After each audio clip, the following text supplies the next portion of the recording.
Le fromager marchand Yannick Achin était à la Maison de la culture de la Chute récemment afin de parler de différents aspects reliés au fromage. Qu'est-ce qu'il y a de particulier dans nos boutiques? Nos boutiques ont deux mandats très précis. Premièrement, on gère à peu près 450 références de fromage à travers le monde. J'aimerais qu'on parle ensemble de votre parcours parce qu'il est très intéressant. Vous avez en fait 4 fromageries à travers le Québec. Comment ça s'est développé, votre passion pour les fromages?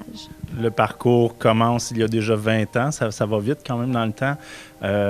Première fromagerie à Saint-Jérôme dont je fais l'acquisition. Donc, je termine mes études en économie. À ce moment-là, il faut se transposer il y a 20 ans où les gens démontraient un intérêt vraiment profond pour la gastronomie en général, les grands vins, les huiles d'olive et les fromages. Et puis, j'ai saisi l'opportunité de me lancer en affaires en rachetant une boutique déjà existante à Saint-Jérôme. Puis, d'année en année, j'ai fait des acquisitions à Montréal, Québec, qui aujourd'hui nous porte à 4 magasins, une vingtaine de personnes donc, qui travaillent avec moi. Et chez les fromageries Yannick, il y a 2 objectifs. En fait, il y a 2 grands objectifs, en effet. Le premier, c'est de faire valoir un métier qui est peu connu ici au Québec, en fait, le terme de fromager marchand, qu'on a mis sur pied avec l'aide de d'autres marchands, finalement. Et ce métier-là est vraiment spécifique à la commercialisation des fromages fins, entretenir des relations aussi très étroites avec les producteurs, que ce soit ici au Québec ou à l'extérieur. Il y a un deuxième mandat, si vous voulez, qui est très important chez nous, est associé à la sélection des produits, où on tente de valoriser, si vous voulez, les producteurs du Québec et également les importations, où là, on va essayer de faire des sélections d'affinage précis qui nous permettent d'avoir des âges vraiment spécifiques pour des produits là, hors normes.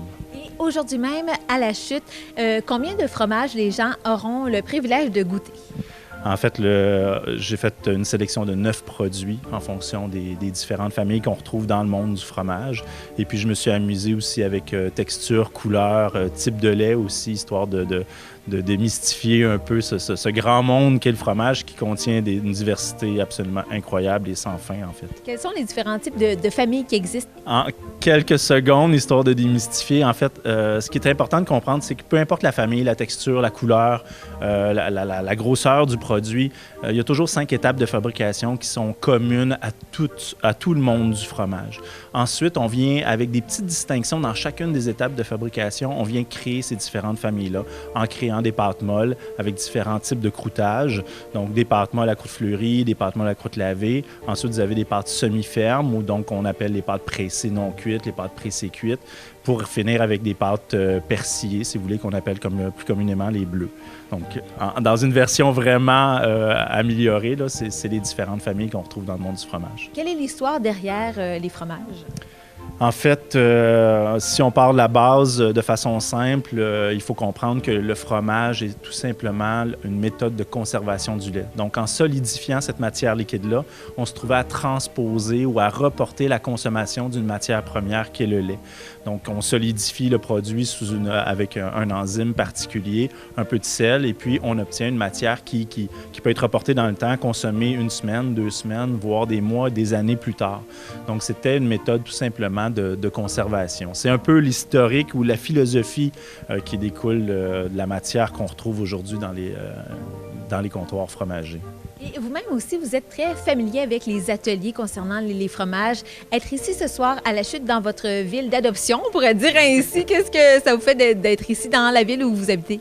Bien, premièrement, ça me fait extrêmement plaisir parce que j'ai l'habitude, et c'est sans prétention, de me promener un petit peu partout, de donner des ateliers, des différentes formations dans les écoles d'hôtellerie à Québec, Montréal, un peu partout au Québec.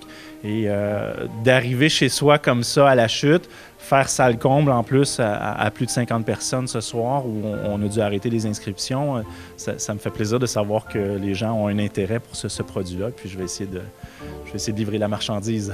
Si les gens ont d'autres questions pour vous, les gens peuvent vous contacter de quelle façon?